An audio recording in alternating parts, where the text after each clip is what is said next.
আকাশবাণী কলকাতা স্থানীয় সংবাদ পড়ছে রঞ্জনা চৌধুরী। বিশেষ খবর। প্রধানমন্ত্রী নরেন্দ্র মোদী আজ আকাশবাণীর মন কি বাত অনুষ্ঠানে কল্পক্কম রিয়্যাক্টরের দক্ষতার মাইল ফলক অর্জন, জনগণনা 2027 এবং পুনর্নবীকরণযোগ্য শক্তি নিয়ে আলোচনা করেছেন। প্রধানমন্ত্রী 25শে বৈশাখ রবীন্দ্রনাথ ঠাকুরের জন্মবার্ষিকী উপলক্ষে তাঁর উদ্দেশ্যে শ্রদ্ধা জানিয়ে সারা বিশ্বে আজ রবীন্দ্রসঙ্গীতের প্রভাবের কথা উল্লেখ করেছেন। দ্বিতীয় দফার বিধানসভা ভোটকে অবাধ ও শান্তিপূর্ণ রাখতে নজিরবিহীন নিরাপত্তা ব্যবস্থা গ্রহণ করেছে নির্বাচন কমিশন। ডায়মন্ড হারবার বিধানসভা এলাকায় ভোটারদের হুমকি দেওয়ার ঘটনায় নির্বাচন কমিশনের নির্দেশে বাইক বাহিনীর বিরুদ্ধে এফআইআর দায়ের করেছে পুলিশ। দ্বিতীয় দফা নির্বাচনের আগে রাজ্যে জোরদার প্রচার অভিযান। আইপিএল ক্রিকেটে লখনৌতে কলকাতা নাইট রাইডার্স আজ লখনৌ সুপার জায়ান্টসের মুখোমুখি হবে। বিস্তারিত খবর। প্রধানমন্ত্রী নরেন্দ্র মোদী আজ তামিলনাড়ুর কালপাক্কামে ফার্স্ট ব্রিডার রিয়্যাক্টর ক্রিটিক্যালিটি অর্জন করায় ভারতের গৌরব বৃদ্ধি হয়েছে বলে দেশের পরমাণু বিজ্ঞানীদের প্রশংসা করেছেন।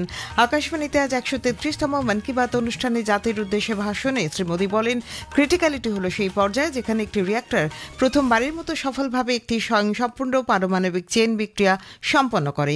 সেই পর্যায়ে রিয়্যাক্টরটি সক্রিয় হয়।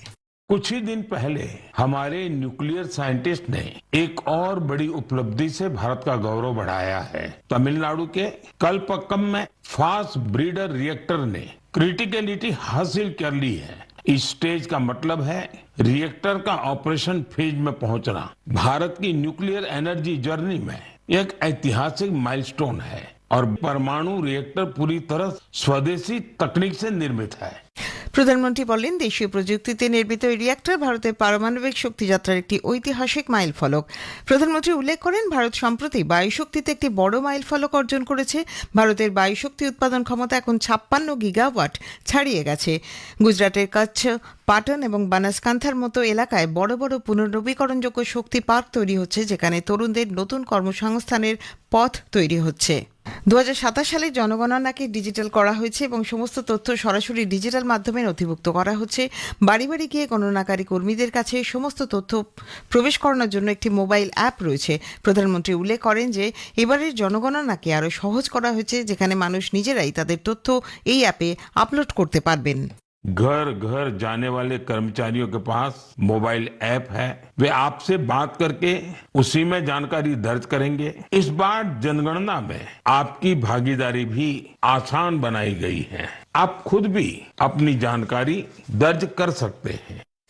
প্রধানমন্ত্রী বলেন, ভগবান বুদ্ধের পবিত্র আবির্ভাব দিবস বুদ্ধ পূর্ণিমা উদযাপনের মধ্য দিয়ে মে মাসের সূচনা হবে। তিনি সকলকে শুভেচ্ছা জানিয়ে বলেন, ভগবান বুদ্ধের বার্তা আজও সমান প্রাসঙ্গিক। উত্তেজনা ও সংঘর্ষের এই বিশ্বে আজ বুদ্ধের বাণী আরও বেশি প্রাসঙ্গিক হয়ে উঠেছে। आज दुनिया जिस तरह के तनावों और संघर्षों से गुजर रही है, ऐसे समय में बुद्ध के विचार और भी अहम हो गए हैं।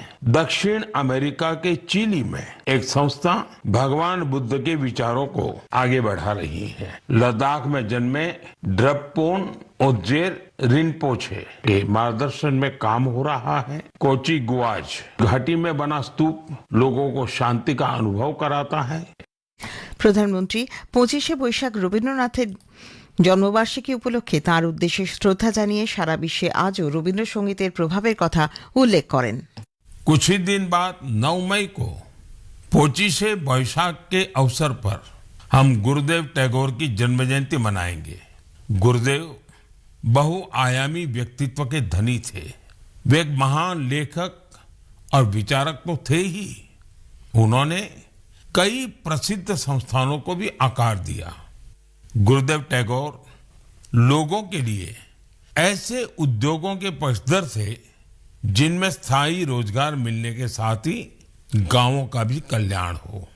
उनके रविंद्र संगीत का प्रभाव आज भी दुनिया भर में बना हुआ है। খবর শুনছেন আকাশবাণী কলকাতা কেন্দ্র থেকে। প্রথম দফা নির্বাচনের মতোই রাজ্যে দ্বিতীয় দফার বিধানসভা ভোটকে অবাধ ও শান্তিপূর্ণ রাখতে নির্বাচন কমিশন নজিরবিহীন নিরাপত্তা ব্যবস্থা গ্রহণ করছে। এই দফায় মোট 2321 কোম্পানি কেন্দ্রীয় বাহিনী মোতায়েন করা হচ্ছে। থাকছেন 142 জন সাধারণ পর্যবেক্ষক, 95 জন পুলিশ পর্যবেক্ষক এবং 100 জন আয় ব্যয় হিসাব পর্যবেক্ষক। এছাড়াও অশান্তিপ্রবণ এলাকাগুলিতে ড্রোন ক্যামেরার মাধ্যমে নজরদারির পরিকল্পনা করেছে নির্বাচন কমিশন। ডায়মন্ড হারবার বিধানসভা এলাকায় ভোটারদের হুমকি দেওয়ার ঘটনায় নির্বাচন কমিশনের নির্দেশে পুলিশ বাইক বাহিনীর বিরুদ্ধে এফআইআর দায়ের করেছে। পুলিশ সূত্রে জানা গেছে, বাইক বাহিনীর বিরুদ্ধে ভয় দেখানো, হুমকি, শান্তিভঙ্গের চেষ্টা এবং সরকারি কাজে বাধা দেওয়ার মতো একাধিক ধারায় মামলা দায়ের হয়েছে। গতকাল রাতে ওই ঘটনার অভিযোগ সামনে আসার পরেই কমিশন সক্রিয় হয়ে সংশ্লিষ্ট নির্বাচনী আধিকারিক ও পুলিশকে অবিলম্বে ব্যবস্থা নেওয়ার নির্দেশ দেয়। তার কয়েক ঘন্টার মধ্যেই অভিযুক্তদের বিরুদ্ধে ব্যবস্থা নেওয়া হয়। একটি ভিডিও প্রকাশ করে নির্বাচন কমিশন নির্দেশ দিয়েছে, ডায়মন্ড হারবারে ভোটারদের সম্পূর্ণভাবে হুমকি দেওয়া বন্ধ করতে হবে। এদিকে আজ সকালে কাকদ্বীপে পৌঁছেছেন রাজ্যের মুখ্য নির্বাচনী আধিকারিক মনোজ কুমার আগরওয়াল। সেখানে প্রার্থী, তার নির্বাচনী এজেন্ট এবং নির্বাচনী আধিকারিক এবং পুলিশ এবং প্রশাসনের সঙ্গে বৈঠক করেন তিনি জানিয়েছেন, সকলকে বলা হয়েছে ভোটাররা যাতে নির্ভয়ে ভোট দিতে পারেন তার জন্য উপযুক্ত ব্যবস্থা গ্রহণ করতে হবে। অল পলিটিক্যাল পার্টিকে বললাম কোঅপারেট করুন, আমরা খুব সখ্ত অ্যাকশন নেব, যে আমাদের আটকাবে খুবই সখ্ত অ্যাকশন নেব আমরা। প্রত্যেক বুথে আমাদের সিসিটিভি আছে, লাইভ ফিড আছে। কোনো বুথে কমপ্লেন্ট হবে 10 মিনিট আগে হয়েছিল, 10 মিনিট পরে দেখবো, আমি স্ক্রল ব্যাক করে দেখতে পারবো। আর 100 মিটার ভিতরে বুথে কেউ ঢুকতে পারবে না, সিএপিএফ এরিয়া থাকবে। ওটা সিএপিএফ যে আছে ভোটার কার্ড ছাড়া, সিএপিএফ যেটা আছে আপনার যে আছে ডিএম সার্টিফিকেট ছাড়া, ये খাবার নিয়ে আছে, জল নিয়ে আছে, কেউ ভিতরে ঢুকতে পারবে না। আসন্ন দ্বিতীয় দফার ভোটের প্রস্তুতি খতিয়ে দেখতে নির্বাচন কমিশন আজ কলকাতার 2 নির্বাচনী জেলা ও দক্ষিণ 24 পরগনার প্রশাসনিক কর্তাদের নিয়ে সমন্বয় বৈঠকে বসেছে। ধনধান্য অডিটোরিয়ামে বেলা 11টায় বৈঠক শুরু হয়েছে। বিভিন্ন জেলায় ভোট পরবর্তী হিংসা রুখতে চলেছে কেন্দ্রীয় বাহিনীর কড়া নজরদারি। উত্তর দিনাজপুরের ইসলামপুর কলেজের ইভিএম স্ট্রংরুমে আজ প্রায় 35 মিনিট সিসিটিভি ক্যামেরা বন্ধ থাকার অভিযোগ ঘিরে চাঞ্চল্য ছড়িয়েছে এলাকায়। খবর পেয়ে স্ট্রংরুমে ছুটে যান ইসলামপুর বিধানসভার বিজেপি প্রার্থী চিত্রজিৎ রায় ও ইসলামপুর ব্লক তৃণমূল সভাপতি জাকির হোসেন। মুর্শিদাবাদের বহরমপুরে সৈয়দাবাদের 1 নম্বর বুথে বিরোধী দলের কর্মীদের হুমকি ও ভয় দেখানোর অভিযোগ উঠেছে শাসক দল আশ্রিত দুষ্কৃতীদের বিরুদ্ধে। খবর পেয়ে প্রবীণ কংগ্রেস নেতা অধীর রঞ্জন চৌধুরী ঘটনাস্থলে যান। কোচবিহারের নাটাবাটি বিধানসভা কেন্দ্রের বিজেপির 3 নম্বর মণ্ডল সম্পাদকের দোকান ভাঙচুরের অভিযোগ উঠেছে তৃণমূল কংগ্রেস আশ্রিত দুষ্কৃতীদের বিরুদ্ধে।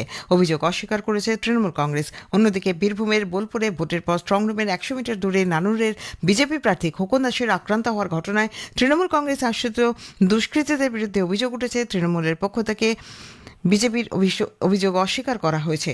পুলিশ ঘটনার তদন্ত শুরু করেছে।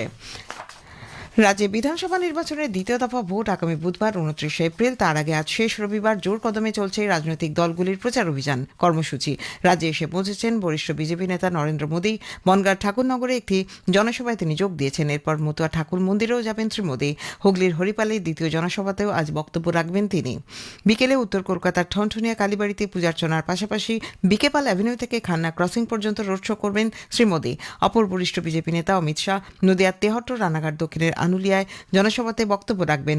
বিজেপির প্রাক্তন সর্বভারতীয় সভাপতি জেপি নাড্ডার আজ পূর্ব বর্ধমানের ভাতার এবং কলকাতার বেহালা পশ্চিম কেন্দ্রের শিবতলায় রোড শো করার কথা। বিরোধী দলনেতা শুভেন্দু অধিকারী আজ চিনার পার্ক থেকে জোড়ামন্দির আন্ডারপাস পর্যন্ত মিছিলের নেতৃত্ব দেবেন।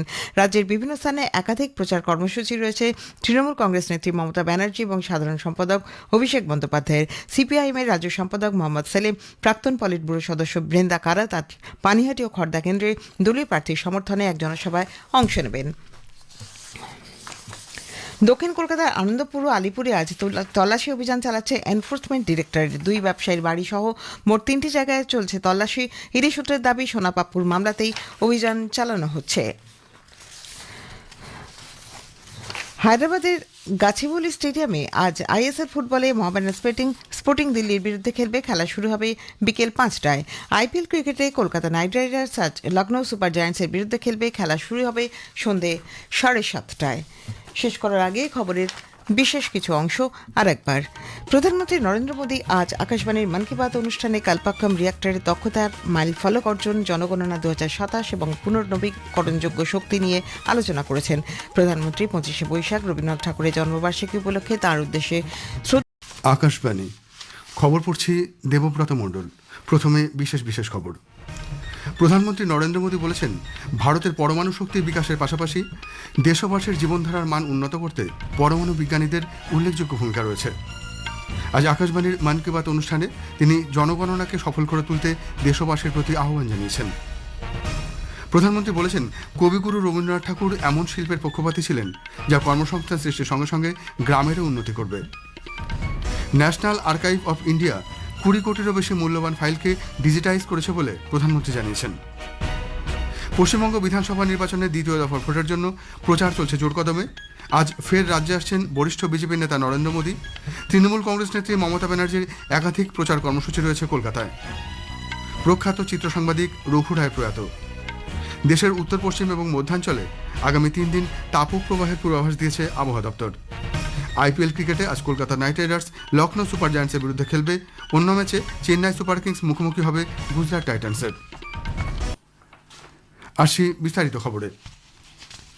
প্রধানমন্ত্রী নরেন্দ্র মোদী আজ মন কি বাত অনুষ্ঠানে দেশবাসীর জীবনধারার মান উন্নত করতে পরমাণু বিজ্ঞানীদের প্রচেষ্টার প্রশংসা করেছেন। দেশের পরমাণু বিজ্ঞানীদের সাফল্যের কথা তুলে ধরে তিনি জানিয়েছেন, তামিলনাড়ুর কালাপক্কমে ফার্স্ট ব্রিডার রিঅ্যাক্টর ক্রিটিক্যালিটি স্থাপনে সাফল্য পেয়েছেন ভারতীয় বিজ্ঞানীরা। ক্রিটিক্যালিটি হল সেই স্তর যেখানে রিঅ্যাক্টর প্রথমবার স্বনির্ভর পারমাণবিক বিক্রিয়ার শৃঙ্খলায় সফলতা অর্জন করে। ভারতের পরমাণু শক্তি বিকাশের ক্ষেত্রে এটি একটি ঐতিহাসিক মাইলফলক বলে প্রধানমন্ত্রী 133তম মন কি বাতে মন্তব্য করেছেন। সম্পূর্ণ দেশীয় প্রযুক্তিতে নির্মিত হয়েছে এই পরমাণু চুল্লি। আজকের অনুষ্ঠানে দেশের বায়ুশক্তির বিকাশের কথাও তুলে ধরেন প্রধানমন্ত্রী। তিনি বলেন, বায়ুশক্তি উৎপাদনে দেশ ইতিহাস তৈরি করেছে। ইতিমধ্যেই উৎপাদন ক্ষমতা 56 গিগাওয়াটের বেশি। এক্ষেত্রে ভারত বিশ্বের 4র্থ স্থানে আছে। দেশের তরুণ প্রজন্ম এবং ইঞ্জিনিয়ারদের সম্মিলিত প্রচেষ্টাতেই এই অগ্রগতি। গুজরাটের কাছ, পাটান, বনসকাথার মতো অঞ্চলে তৈরি হয়েছে বড় বড় পুনর্নবীকরণযোগ্য এনার্জি পার্ক। পরিচ্ছন্ন শক্তি উৎপাদনে দেশের প্রতিটি স্তরে প্রচেষ্টা জরুরি বলে তিনি উল্লেখ করেন। पवन शक्ति भारत के विकास की नई कहानी लिख रही है। अब भारत का wind energy generation capacity 56 gigawatt से अधिक हो चुकी है। पिछले 1 साल में ही करीब 6 गीगावाट नई क्षमता जुड़ी है। आज भारत विंड एनर्जी कैपेसिटी में दुनिया में 4थे स्थान पर है। यह हमारे इंजीनियरों की मेहनत है, यह हमारे युवाओं का परिश्रम है, यह देश की सामूहिक इच्छा शक्ति का प्रतीक है। বুদ্ধ পূর্ণিমা উপলক্ষে তিনি দেশবাসীকে অগ্রিম শুভেচ্ছা জানান। গৌতম বুদ্ধের কথা তিনি বলেন, এই সংঘর্ষময় এবং উত্তেজনাপ্রবণ বিশ্বে ভগবান বুদ্ধের চিন্তাভাবনা আজও গুরুত্বপূর্ণ। বৌদ্ধ পরম্পরা সম্পর্কে তিনি কর্ণাটকের কর্মা মনাস্ট্রির উল্লেখ করেন। এই মঠ এখন একটি অরণ্যভূমি, যেখানে প্রায় 100 একর জুড়ে 700-র বেশি দেশীয় বৃক্ষকে সংরক্ষিত করা হয়েছে। প্রধানমন্ত্রী বলেন, দেশে এখন একটি গুরুত্বপূর্ণ অভিযান চলছে, জনগণনা অভিযান। এবারের জনগণনাকে ডিজিটাল করা হয়েছে এবং এতে সকলকে অংশ নেওয়ার আহ্বান জানান তিনি। প্রধানমন্ত্রী বলেন, 23শে জানুয়ারি থেকে 30শে জানুয়ারি পর্যন্ত আমাদের দেশে গণতন্ত্রের মহোৎসব উদযাপন করা হয়। এর গুরুত্বপূর্ণ অংশ হল বিটিং রিট্রিট। এই মহোৎসব পৃথক পৃথক ব্যান্ডের বিভিন্ন সঙ্গীত পরম্পরাকে তুলে ধরে। বিটিং রিট্রিটের মিউজিক প্রথমবারের জন্য ওয়েবস ওটিটিতেও পাওয়া যাচ্ছে। তিনি বলেন, চমৎকার মিউজিকের পাশাপাশি প্রাণবন্ত ফরমেশনের এই অনুষ্ঠান আকর্ষণের কেন্দ্রবিন্দু হয়ে উঠেছে। एयरफोर्स बैंड ने सिंदूर फॉर्मेशन बनाया, नेवल बैंड ने मत्स्य यंत्र फॉर्मेशन बनाया, वही आर्मी बैंड के परफॉर्मेंस में वंदे मातरम के 150 साल और क्रिकेट में भारत की सफलता को भी दर्शाया गया। बीटिंग रिट्रीट के बीते जाने के बाद ये सारी मेहनत, ये उपलब्धि धीरे धीरे ओझल हो जाती थी, लेकिन अब इसे लेकर बहुत ही अच्छा प्रयास हुआ है। बीटिंग रिट्रीट का म्यूजिक पहली बार वेव्स ओटीटी पर भी उपलब्ध है। প্রকৃতি সংরক্ষণের উপযোগিতার কথা উল্লেখ করে শ্রী মোদী বলেন, কাছের রান অঞ্চলে প্রতি বছর লক্ষ লক্ষ ফ্লেমিঙ্গো পাখি আসে। এই অঞ্চল এখন ফ্লেমিঙ্গো সিটি হয়ে উঠেছে। মানুষ ও বন্যপ্রাণের সহযোগিতার একটি উল্লেখযোগ্য উদাহরণ হল উত্তরপ্রদেশ। এখানে শুরু হয়েছে গজমিত্রের মতো প্রয়াস। ভারতের উত্তর পূর্বাঞ্চলকে অষ্টলক্ষ্মী নামে উল্লেখ করে প্রধানমন্ত্রী বলেন, এখানকার বাঁশজাত শিল্প দেশের কর্মসংস্থান এবং উদ্ভাবনকে ত্বরান্বিত করেছে। বাঁশের বিভিন্ন পণ্য সামগ্রী উৎপাদনের জন্য তিনি ত্রিপুরার গোমতী জেলা, নাগাল্যান্ডের ডিমাপুর, মিজোরামের মামিত এবং সিকিমের গ্যাংটকের নাম উল্লেখ করেন। বাঁশের তৈরি হস্তশিল্প সামগ্রী, ধূপকাঠি এবং অন্দরসজ্জার প্রশংসা করে প্রধানমন্ত্রী বাঁশের তৈরি জিনিসপত্র কেনার আহ্বান জানান। দেশের খাদ্য পরম্পরার কথা বলতে গিয়ে প্রধানমন্ত্রী দুগ্ধজাত সামগ্রী এবং চিজের উল্লেখ করেন। ব্রাজিলে একটি আন্তর্জাতিক প্রতিযোগিতায় ভারতীয় চিজ পুরস্কার পাওয়ায় তিনি সন্তোষ প্রকাশ করেন। ভারতীয় চিজ এখন দেশের সীমানা ছাড়িয়ে বিশ্ববাজারে পৌঁছে গেছে বলেও তিনি জানিয়েছেন। সম্প্রতি ম্যাথস অলিম্পিয়াডে দেশের মেয়েদের সাফল্যের কথা বলে প্রধানমন্ত্রী জানান, বিশ্বের মধ্যে ভারতের প্রতিযোগিতায় 6ষ্ঠ স্থানে রয়েছে। দেশের জন্য স্বর্ণ পদক জিতে মুম্বাইয়ের শ্রেয়া মুন্দ্রা ইতিহাস সৃষ্টি করেছেন। এ প্রসঙ্গে তিনি কলকাতার শ্রীময়ী বেরারও প্রশংসা করেন। প্রত্যেক বছর সারা দেশের প্রায় 6 লক্ষ ছাত্রী এই অলিম্পিয়াডে অংশ নেন। हर वर्ष देश भर की करीब 6 लाख स्टूडेंट्स इस मैथमेटिकल ओलंपियाड प्रोग्राम में हिस्सा लेती हैं। समय के साथ यह संख्या लगातार बढ़ रही है, यानी देश की बेटियों के बीच ओलंपियाड का यह कल्चर तेजी से लोकप्रिय हो रहा है। इन होनहार बेटियों को सपोर्ट करने के लिए मैं उनके पेरेंट्स की भी सराहना करता हूं। ন্যাশনাল আর্কাইভ অফ ইন্ডিয়ার একটি বিশেষ পোর্টালে এক চমৎকার ডেটাবেস শেয়ার করেছে। প্রধানমন্ত্রী বলেন, এই সংস্থাটি 20 কোটিরও বেশি ফাইলকে ডিজিটাইজ করেছে। এখানে নেতাজি সুভাষচন্দ্র বোসের বক্তৃতা, রানী লক্ষ্মীবাই সম্পর্কে কিছু মূল্যবান চিঠি সম্পর্কে অনেক নথি পাওয়া যায়। 1857 में उनके द्वारा लिए गए कुछ निर्णयों का पता चलता है जो उनके पराक्रम को दर्शाते हैं। जो लोग नेताजी सुभाष के बड़े प्रशंसक हैं, उनके लिए यहाँ नेताजी के जीवन, आजाद हिंद फौज और उनकी स्पीच से जुड़े कई डॉक्यूमेंट्स हैं। आपको पंडित मदन मोहन मालवीय जी, उनसे जुड़े कई डॉक्यूमेंट्स भी मिलेंगे। কিছুদিনের মধ্যেই পালিত হবে কবিগুরু রবীন্দ্রনাথ ঠাকুরের জন্মদিন 25শে বৈশাখ। শ্রী মোদী বলেন, গুরুদেব এমন শিল্পের পক্ষপাতী ছিলেন যা কর্মসংস্থান সৃষ্টির সঙ্গে সঙ্গে গ্রামেরও উন্নতি করবে। শান্তিনিকেতনের প্রভাব তাই বিশ্বব্যাপী।